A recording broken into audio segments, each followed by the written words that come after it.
अस्सलाम वालेकुम, आदाब, नमस्कार दोस्तों। उम्मीद करते हैं आप सब अच्छे होंगे और अच्छे दिनों का भरपूर मजा लेते होंगे। दोस्तों, बहुत दिनों से इस टॉपिक को लेके बहुत सारे लोग सवाल अक्सर कर रहे थे कि जो सऊदी अरब में नया कफाला सिस्टम जो है वो खत्म होने वाला है मार्च के 14 तारीख से। उसके बारे में थोड़ी सी इंफॉर्मेशन शेयर कीजिए, उनके बारे में कुछ बताया जाए ताकि लोग जो सऊदी अरबिया में काम कर रहे हैं उनको कुछ इंफॉर्मेशन मिल सके। आप सबको पता है कि हिंदुस्तान के जो भारत के लाखों लोग जो हैं जो सऊदी अरबिया में काम करते हैं और अपने घर परिवार को चलाते हैं, लाखों लोग, और कई बिलियन डॉलर का जो है यहां से पैसा जो है हिंदुस्तान में जाता है, हमारे देश में जाता है। तो उसको लेकर चूंकि ये बात इसलिए जरूरी है क्योंकि ये जो नया कफाला सिस्टम खत्म होने वाला है, जो नया लेबर लॉ बिल्कुल इंट्रोड्यूस करने वाले हैं सऊदी सरकार, वो 14 मार्च 2021 से होने वाला है। यानी कि आज 6 तारीख है, 8 दिन के बाद, एक वीक के बाद लगभग जो नया कफाला सिस्टम है वो बिल्कुल इंट्रोड्यूस किया जाएगा और जो ये कफाला सिस्टम अभी जो चल रहा है उसको खत्म कर दिया जाएगा। तो उस पॉइंट पर आज हम लोग बात करेंगे। जितने भी लोग जोड़ रहे हैं आप सब लोगों को सलाम, आदाब, नमस्कार। तो जितने भी लोग सऊदी अरबिया में खासकर रहते हैं या रहे हैं या रहना चाहते हैं आगे, तो आपके कोई सवाल हो तो आप जरूर बताइएगा। मैं ओवरऑल एक पॉइंट जितना है उसके बारे में बता देता हूं कि जो नया सिस्टम आने वाला है स्पॉन्सरशिप का, जो इस कफाला सिस्टम खत्म होने वाला है, वो ओवरऑल इसका क्या पॉइंट है, ठीक है, जो 14 तारीख से शुरू होगा। तो जितने भी लोग जुड़ रहे हैं, अगर आप लोग सऊदी अरबिया में रहते हैं तो अपने दोस्तों के साथ शेयर कर दीजिए कि ताकि जो इन्फॉर्मेशन है थोड़ा सा इनहेंस हो सके। और बहुत सारे लोग बहुत सारे गलतफहमी में हैं कि ये 14 तारीख आते ही हम जब चाहेंगे कंपनी चेंज कर सकते हैं, जब चाहेंगे ये कर सकते हैं। वो तमाम चीजें जो है हम लोग डिस्कशन करेंगे कि किस सूरत में हम लोग कंपनी चेंज कर सकते हैं, किस सूरत में जो सऊदी अरब के कंपनी में लोग काम कर रहे हैं वो उस नए कफाला सिस्टम का फायदा उठा सकते हैं, या किस सूरत में वो कॉन्ट्रैक्ट खत्म कर सकते हैं और किस सूरत में वो नई कंपनी में जा सकते हैं। ये तमाम चीजों पे हम लोग बात करेंगे। बहुत इंपॉर्टेंट टॉपिक है क्योंकि लाखों लोग सऊदी अरबिया में काम करते हैं, लाखों भारतीय जो हैं वो जो है हिंदुस्तान के बाहर जाके काम करके अपने घर परिवार को चलाते हैं। बहुत सारे ऐसे लोग हैं जो कम पढ़े लिखे हैं, जो बेचारे जिनको किसी भी तरह का इंफॉर्मेशन नहीं मिल पाता है, उनको ऐसे हालात में काम करने को मजबूर कर दिया जाता है जिससे उनका कांटेक्ट हर चीज से टूट जाता है। तो इस वजह से आज इस पॉइंट पे बात करना जरूरी है कि ये जो नया कानून बनने वाला है, ये जो नया कफाला सिस्टम आने वाला है, वो किस तरीके से काम करेगा और किस तरीके से, है ना, ठीक है, तो किस तरीके से काम होगा। सवा खास के मुतालिक बात करेंगे, ठीक है, ओके। अमजद रेन में कंपनी में काम करने वालों में से फिर से एग्रीमेंट होगा। ओके भाई, सऊदी अरेबिया में आना चाहते हैं, रियल एस्टेट कंपनी जॉब मिलेगी क्या? बिल्कुल मिल सकती है, और या फिर कहीं वही कॉन्ट्रैक्ट चलेगा जो पुराना है। चलिए मैं एक एक पॉइंट पर करके बात करता हूं। देखिए, ये कॉन्ट्रैक्ट 2 कैटेगरी में है। पहला कैटेगरी जिस पर किसी भी तरह का फायदा नहीं है, पहला कैटेगरी वो जो इसका फायदा नहीं उठाएंगे। वो कौन लोग हैं जिसको इसका फायदा नहीं मिलेगा? ये वो लोग हैं जो डोमेस्टिक लेबर में आते हैं, जो डोमेस्टिक आमिल में आते हैं। जैसे आपने देखा होगा कि बहुत सारे लोग किसी घरेलू ड्राइवर के तौर पे आते हैं, या वो लोग जो घरेलू नर्स के तौर पे आते हैं, वो लोग जो किसी तरह के माजरा वगैरह में काम करते हैं, जिसके खेत वगैरह में काम करते हैं, वो लोग, उनके ऊपर में ये कानून लागू नहीं होगा। वो लोग जो किसी तरह के मवेशियों के साथ चरवाहे का काम करते हैं, जो डायरेक्ट बिल्कुल पर्सनल किसी कफील के अंडर में है, उन पर यह कानून लागू नहीं होगा। समझ गए? जो डोमेस्टिक लेबर होंगे उनके ऊपर ये नया कानून लागू नहीं होगा।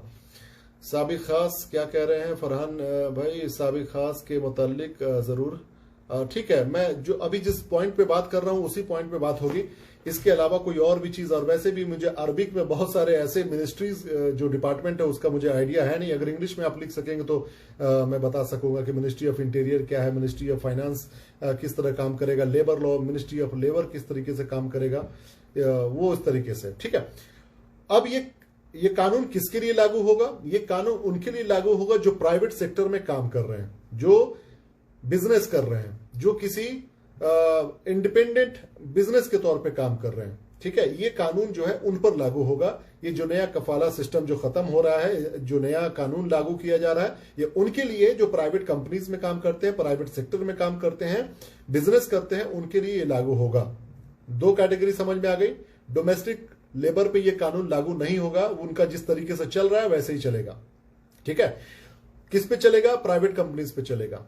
ठीक है, यस, वॉचमैन को भी एग्जैक्टली यासिर भाई, जो मतलब चौकीदार हैं जो किसी घर में या फिर इस तरीके का, उनके ऊपर भी ये कानून लागू नहीं होगा। तो जिसके ऊपर लागू होगा उनके बारे में अब हम लोग बात करते हैं। पहली चीज, अगर आप सऊदी अरबिया में गए हुए हैं और आपका कंप्लीट 1 साल हो चुका है, यानी कि कम से कम आपका 1 साल का कॉन्ट्रैक्ट पूरा हो चुका है, और अगर आपका 1 साल का कॉन्ट्रैक्ट पूरा हो गया है, तब यह कानून आपके लिए फौरन से 14 तारीख से लागू हो जाएगा। अगर आपका कॉन्ट्रैक्ट मान लीजिए कि पूरा नहीं हुआ है या आपका साल भर भी नहीं कंप्लीट हुआ है सऊदी अरब में, तो आपके ऊपर में यह अभी कानून लागू नहीं होगा जब तक आप अपना पहला जो कॉन्ट्रैक्ट है, पहली बार जो सऊदीया में है, उसको कंप्लीट नहीं करते हैं, यह आप पर लागू नहीं होगा। ठीक है, दूसरी चीज, अगर आप किसी कंपनी में जाना चाहते हैं, मान लीजिए आप 1 साल कंप्लीट हो गया, आपका एक कॉन्ट्रैक्ट पूरा हो गया, तो ऐसा नहीं है कि आप फौरन से किसी कंपनी में चले जाइएगा। आप फौरन से किसी कंपनी में जब चाहिएगा छोड़ के पुरानी वाली कंपनी को नई कंपनी में चले जा सकते हैं, ऐसा नहीं होगा। आपको मिनिमम 60 डेज का, 2 महीने का मिनिमम आपको नोटिस पीरियड देना है अपने प्रेजेंट कंपनी में। अगर मान लीजिए एग्जांपल के तौर पे, अगर आप किसी XYZ कंपनी में काम कर रहे हैं और आपका एक कॉन्ट्रैक्ट 1 साल का कंप्लीट हो चुका है, नॉर्मली 1 साल का कॉन्ट्रैक्ट बनता है या 2 साल का बनता है, अपने वो एक कॉन्ट्रैक्ट पूरा कर लिया और ये नया कानून जो आया उसके बाद से आप किसी नए कंपनी में जाना चाहते हैं, तो कम से कम आपको जिस कंपनी में काम कर रहे हैं उस कंपनी के साथ कॉन्ट्रैक्ट खत्म करने के वक्त से पहले 2 महीना पहले आपको उसको नोटिफिकेशन देना है, नोटिस पीरियड देना है कि मैं अब आपके साथ कंटिन्यू नहीं करना चाहता है, मैं या तो खत्म करना चाहता हूं, इंडिया जाना चाहता हूं, पाकिस्तान जाना चाहता हूं, बांग्लादेश जाना चाहता हूं, जहां पर भी। और दूसरा चीज, या फिर किसी दूसरे कंपनी में जाना चाहते हैं, तब आपको इस तरीके से आप इस सिस्टम को अवेल कर सकते हैं। ठीक है, दूसरी चीज, आप किस तरह के कंपनी में जा सकते हैं। ठीक है, पहला पॉइंट, आपको अगर पता होगा, बहुत सारे लोग जो सऊदी अरब में काम कर रहे हैं या सऊदी अरबिया रह चुके हैं, कंपनी का इवेल्युएशन सिस्टम होता है कि कोई कंपनी जो सऊदी अरब में काम करती है उसका जो स्टेटस है वो कितना बेहतर है गवर्नमेंट की नजर में, उसको मार्क दिया जाता है। एक कलर का सिस्टम होता है, एक प्लेटिनम होता है, एक ग्रीन होता है, एक रेड कलर होता है, मतलब कैटेगरी वाइज बांटा गया है। तो अगर आप पहले जिस कंपनी में काम कर रहे हैं उसका स्टेटस बहुत अच्छा है, मान लीजिए बिल्कुल उसका जो स्टेटस है वो प्लेटिनम है, प्लेटिनम से अगर आप जाना चाहेंगे किसी के ग्रीन कैटेगरी के कंपनी में जो बड़ी कंपनी है और ग्रीन उसका है, यानी कि प्लेटिनम से नीचे जाना चाहेंगे, तो आप नहीं जा सकते हैं।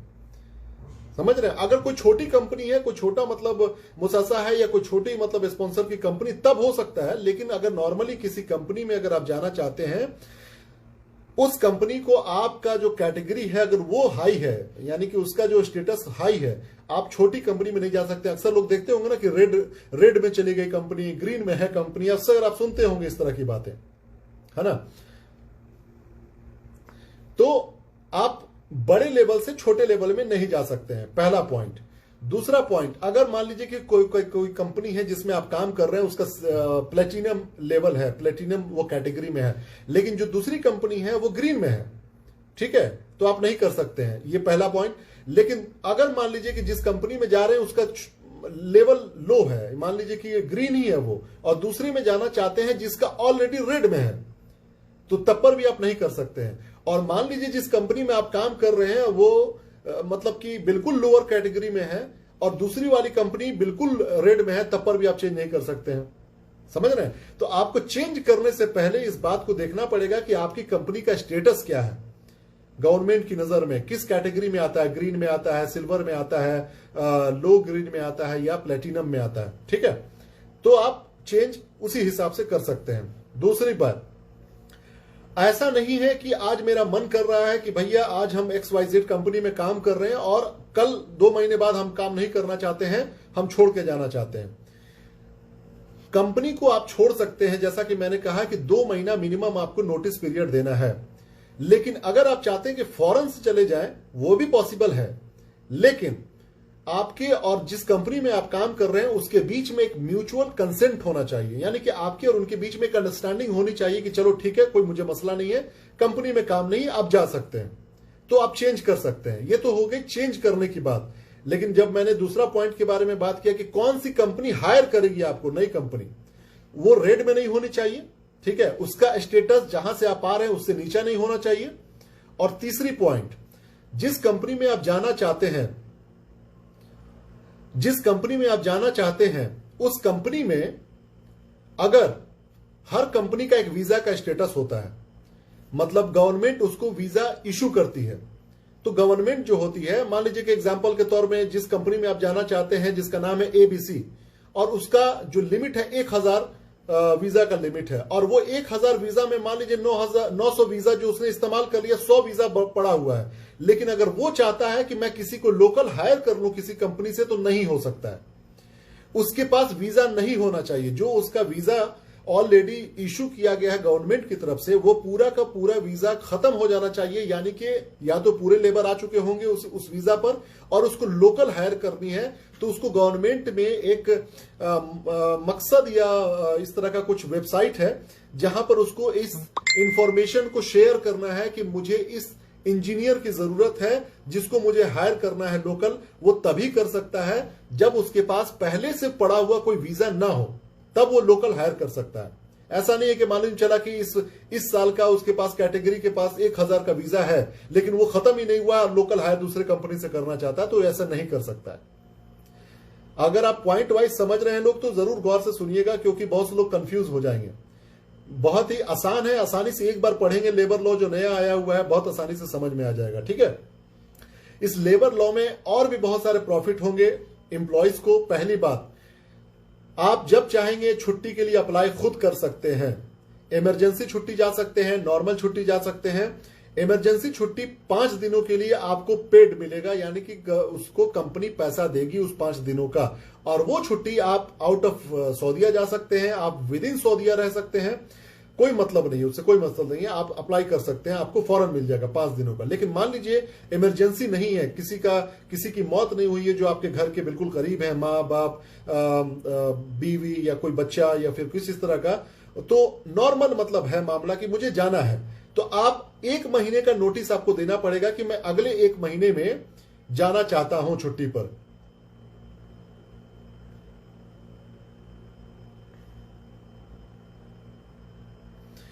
कॉन्ट्रैक्ट टर्मिनेशन पर भी मैं बताता हूं आपको अबरार भाई, क्या है कॉन्ट्रैक्ट टर्मिनेशन, किस तरीके से हो सकता है। तो अगर मान लीजिए कि अगर कोई कंपनी को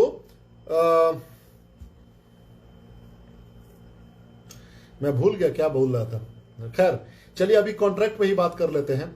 तो कॉन्ट्रैक्ट ये है कि आप और कंपनी के बीच में, हाँ मैं छुट्टी पे बात कर रहा था, चलिए उसको कंप्लीट कर लेता हूं कि छुट्टी में ये है कि आपको 30 दिन पहले तक का नोटिस देना है, कंपनी को बताना होगा कि मुझे इस तारीख में जाना है, 30 दिन पहले आप बता के जा सकते हैं। लेकिन अगर उस सूरत में कंपनी अगर कहेगी कि नहीं जा सकते हैं, काम है, जरूरी है, तो ठीक है, कंपनी रोक सकती है, 1 महीना रोक सकती है, 2 महीना रोक सकती है, 3 महीना रोक सकती है। 3 महीने के बाद से कंपनी की भी औकात नहीं है आपको छुट्टी जाने से रोकने की। अब डायरेक्ट गवर्नमेंट का इसमें सारा का सारा जो है कंट्रोल होगा टोटल। आप ऑनलाइन खुद अप्लाई कर सकते हैं, कंपनी को आप बोल रहे हैं कि अगर आप 90 दिन से ज्यादा नहीं रोक सकते हैं, आप उसके बाद जा सकते हैं, ठीक है। अब आते हैं कॉन्ट्रैक्ट पर। कॉन्ट्रैक्ट 2 तरीके का होता है दोस्तों, एक होता है लिमिटेड और एक होता है अनलिमिटेड। लिमिटेड कॉन्ट्रैक्ट में क्या है कि मान लीजिए कि आपको एक खास वक्त होगा कि 1 साल, 2 साल, 3 साल, है ना, लेकिन मैक्सिमम जो होगा 10 साल का ही होगा, जो नया कानून के हिसाब से 10 साल का ही बनेगा, ठीक है। दूसरा मामला है अनलिमिटेड। अनलिमिटेड कंटिन्यू, वो तो ऑटो रिन्यूअल होता रहता है, आपको पता ही होगा। अब आते हैं कॉन्ट्रैक्ट टर्मिनेशन पर। अगर आप कॉन्ट्रैक्ट टर्मिनेट करना चाहते हैं, अगर आप अपनी तरफ से खत्म करना चाहते हैं, ठीक है, तो अगर आप कॉन्ट्रैक्ट खत्म करना चाहते हैं, बिल्कुल लीव पर भी बात करूंगा एहसन भाई, उसमें भी 2-3 चीजें हैं, पॉइंट हैं जिसपे मैं बात करूंगा लीव पर। तो कॉन्ट्रैक्ट अगर आप खत्म करना चाहते हैं तो कम से कम आपको 60 दिन पहले आपको नोटिफिकेशन, आपको नोटिस पीरियड देना पड़ेगा कंपनी को कि मैं 60 दिन के बाद से आपके साथ कंटिन्यू नहीं करना चाहता, मैं दूसरी कंपनी में जाऊंगा या इंडिया जाऊंगा। ठीक है, तो आप उस तरीके से आप कॉन्ट्रैक्ट अपना खत्म कर सकते हैं। ये कंफर्म है कि आपको पहले नोटिस देना पड़ेगा। उससे पहले भी खत्म कर सकते हैं अगर कंपनी मान जाती है, चलो ठीक है कोई बात नहीं, मेरे पास काम नहीं है, या फिर जा सकते हो, कोई दिक्कत की बात नहीं है। म्यूचुअल अंडरस्टैंडिंग होना चाहिए, म्यूचुअल कंसेंट होना चाहिए। In that case you can terminate your contract with that particular company. There is nothing to do with any kind of law. ठीक है, बिल्कुल एक कंसेंट। लेकिन अगर मान लीजिए कंपनी करेगी नहीं, छोड़ूंगा ही नहीं, मैं जाने ही नहीं दूंगा, तो आप उस सूरत में 60 दिन का नोटिस पीरियड देके बिल्कुल जा सकते हैं, कोई रोक नहीं सकता है। ठीक है, ये हो गया आपका कॉन्ट्रैक्ट टर्मिनेशन की बात। अभी छुट्टी पे जो बात कर रहे थे, और इसके बाद मैं फीस पे बात करूंगा कि फीस कितने लग रहे हैं। ठीक है, और छुट्टी पर भी एक अच्छा, पहले एक और भी बात बता दूं कि जो काम है ना, इस पर भी बात चल रही है कि जो ड्यूटी आवर्स होंगे उसको भी कम किया जाएगा। 5 दिन की ही ड्यूटी की बात चल रही है हफ्ते में, 48 घंटे से 40 घंटे की ड्यूटी करने की बात की जा रही है। इसमें बात चल रही है, अभी ये कंफर्म नहीं है, इस कानून के हिसाब से बात उस पर चल रही है। 2 चीजों पे बात चल रही है, एक छुट्टी 2 करने की यानी कि 40 घंटे की, और दूसरा जो फीस है इसका इकामा का, उसको कम करने की बात चल रही है। और जो नकल कफाला जो होता है, यानी कंपनी आप चेंज जो करते हैं, उसमें जो लगने वाला पैसा है उसके बारे में बता देता हूं, अभी बता ही देता हूं मैं आपको। इस पर यह बात चल रही है कि चूंकि आप देखिए, एक इंजीनियर पर या किसी भी एम्प्लॉय पर जो कंपनी होती है, हजारों रियाल खर्चा करती है, 10,000, 15,000, 11,000, इस तरीके का कुछ फीस है। तो गवर्नमेंट ने मतलब इस तरह की बात हो रही है कि भाई इसमें विन विन सिचुएशन होना चाहिए। ऐसा नहीं है कि मान लीजिए कि 1 साल का कॉन्ट्रैक्ट हुआ, कंपनी ने अच्छा खासा पैसा लगाया और फिर 1 साल के बाद कोई चला जाए, तो कंपनी को उससे प्रॉफिट नहीं होगा।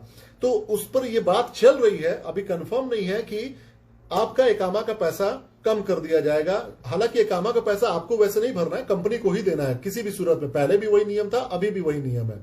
दूसरा पॉइंट कि जो आपके डिपेंडेंट है, आपकी फैमिली का जो टैक्सेस वगैरह लगता था, उस पर भी बात चल रही है कि कम कर दिया जाए। क्योंकि जो डिपार्टमेंट ऑफ जो मिनिस्ट्री है, इसका फाइनेंशियल डिपार्टमेंट या फिर कॉमर्स डिपार्टमेंट, उन लोगों का एक आपस में मीटिंग हुआ जिसमें इस बात पे चर्चा हुई कि भाई जैसे ही टैक्स बढ़ा, बहुत सारे लोगों ने जो सऊदी छोड़ दिया, फैमिली वाले लोगों ने, जिसकी वजह से जो पैसे आते थे गवर्नमेंट को वो उतने नहीं आ पाए। ठीक है, उसके बाद से जो है इस पर चर्चा हो रही है कि इस पर आपका जो है कम कर दिया जाए, इस फीस को कम कर दिया जाए। ठीक है, अब जो नकल कफाला जो है, यानी कि अगर आप कंपनी चेंज करते हैं उस सूरत में भी फीस लगता है ना। उस सूरत में क्या फीस लगता है कि पहली बार अगर आप चेंज कर रहे हैं तो 2,000 रियाल लगता है, अगर आप दूसरी बार चेंज कर रहे हैं तो 4,000 रियाल लगेगा, ये जो नया आया हुआ है उसमें, और तीसरी बार चेंज करेंगे तो 6,000 रियाल लगेगा। लेकिन अगर आप चौथी बार चेंज करेंगे तो 6,000 से ज्यादा नहीं लगेगा। यानी कि मैक्सिमम जो है 6,000 का स्लैब रखा गया है नकल कफाला करने के लिए, चेंज करने के लिए। ठीक है, तो ये हो गई फीस की बात। और छुट्टी की बात जो मैंने आपको सॉरी इसके बारे में, टाइमिंग के बारे में जो बताया मैंने, 48 घंटे से घटा के 40 घंटे की बात चल रही है। कंफर्म नहीं है, अभी इस पर फाइनल नहीं हुआ, बात चल रही है। और उसके मिनिस्ट्री ऑफ जो लेबर है, जो वेबसाइट है, उन लोगों ने पब्लिकली इसको शेयर किया है कि जिसको अपनी राय देना है दे। मैंने भी अपनी राय दिया है कि भाई सऊदी अरबिया में बिल्कुल जितने भी लोग काम कर रहे हैं, बेचारे 7-7 दिन काम करते हैं, कई घंटा काम करते हैं, उन लोगों के कुछ दिन को घटाया जाए। और सैलरी ऐसा नहीं है कि कम हो जाएगी, सैलरी भी उतना ही रहेगी, लेकिन उसमें जो सिर्फ आवर्स ऑफ वर्क है उसमें कम करने की बात चल रही है। दूसरा पॉइंट कि अगर कोई प्रेग्नेंट वुमन है, मान लीजिए वो काम कर रही है और उसको एक छुट्टी मिलती है 10 हफ्ते की, उसको बढ़ाकर 14 हफ्ते करने की बात चल रही है। ठीक है, तो ये एक पॉइंट हो गया। अब दूसरा पॉइंट इसमें हम लोगों को ये है कि अगर मान लीजिए कोई कॉन्ट्रैक्ट अगर आप कोई नया करना चाहते हैं तो अब तमाम चीजें बिल्कुल ऑनलाइन होंगी, बिल्कुल ऑनलाइन, कुछ भी आपको नहीं करना है, कहीं से भी आपको कुछ जाकर पेपर साइन ये वो दिस दैट नहीं करना है, आपको सारी चीजें ऑनलाइन होंगी, टोटल की टोटल ऑनलाइन चीजें होंगी।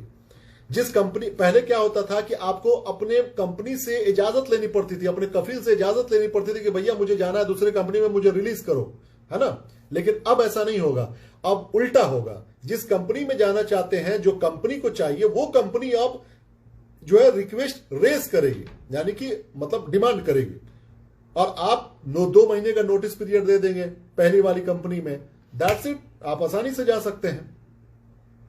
तो बिल्कुल जो सिस्टम है अब एकदम चेंज होने वाला है, जो कि 14 मार्च 2021 से इंशाल्लाह लागू हो जाएगा। क्योंकि कानून के बारे में लगातार कई सालों से बात हो रही है। सऊदी अरबिया बिल्कुल ट्रांसफॉर्मेशन फेज से गुजर रहा है। सऊदी अरब में बहुत सारे चेंजेस आ रहे हैं, और लोगों के जितने भी हक और उनके हकायक, उनके राइट्स हैं, उनको और उसमें सुधार करने की कोशिश की जा रही है। इंटरनेशनल जो लेबर लॉ है, इंटरनेशनल जो तरीके का मामलात है, उसको एक मतलब इक्विवेलेंसी लाने की कोशिश की जा रही है सऊदी अरब में, है ना। अगर क्या पुरानी कंपनी में नया कॉन्ट्रैक्ट होगा? बिल्कुल हो सकता है। अगर आप जिस पुरानी, ऐसा नहीं है कि 14 तारीख से पूरा पुरानी जो कॉन्ट्रैक्ट है वो खत्म हो जाएगा, ऐसा बिल्कुल भी नहीं है। जो पहले से कॉन्ट्रैक्ट है ना, वो कंटिन्यू रहेगा। अगर आप उसको कंटिन्यू करना चाहते हैं, आप उसको कंटिन्यू कर सकते हैं, कोई इश्यू नहीं है, कोई दिक्कत की बात नहीं है, ठीक है। ये बात हो रही है कि अगर आप कंटिन्यू नहीं करना चाहते हैं, और आपने जब पहली बार आए हैं सऊदी अरब, बिल्कुल नए हैं आप सऊदी अरब में, और उस सूरत में अगर आप सऊदी अरब में आकर आप चेंज करना चाहते हैं, आपका 1 साल भी कंप्लीट नहीं हुआ, एक कॉन्ट्रैक्ट भी कंप्लीट नहीं हुआ, तो उस सूरत में आप नहीं कर सकते हैं। इस कानून का फायदा आप नहीं उठा सकते हैं, ठीक है। पुराने जो कॉन्ट्रैक्ट हैं वो कंटिन्यू रह सकते हैं, कोई उसमें दिक्कत की बात नहीं है। There is no problem in your old contract, ठीक है। तो अब इस पर जो है ये पॉइंट पे बात हो गई। इसके अलावा अब किसी को सवाल जो करना है वो कर सकता है। कोई, बहुत सारे लोग सऊदी में काम करते हैं, अगर कुछ जानना चाहते हैं, कुछ ऐसी बात जो लेबर लॉ से जुड़ी हुई है, बहुत सारे आर्टिकल्स में चेंजेस आए हैं। आर्टिकल 55 में जरूर आप लोग पढ़िएगा, बहुत इंपॉर्टेंट पॉइंट है, जिसमें बताया गया है कॉन्ट्रैक्ट के टर्मिनेशन से रिलेटेड, कैसे आप टर्मिनेट कर सकते हैं, अपने कॉन्ट्रैक्ट को खत्म कर सकते हैं, उन तमाम चीजों के बारे में उसमें बताया गया है। अगर कोई लोग जुड़ना चाहते हैं मेरे साथ लाइव तो जुड़ सकते हैं और अपने पॉइंट को रख सकते हैं मेरे साथ। यहाँ पर मैं ऑन कर दे रहा हूं मोबाइल को। अगर आप जुड़ना चाहते हैं ना, तो मोबाइल अगर आपका ऐसा है तो मोबाइल को ऐसे रखिएगा, तभी आप मेरे साथ जुड़ पाइएगा लाइव, नहीं तो नहीं जुड़ पाइएगा, ठीक है।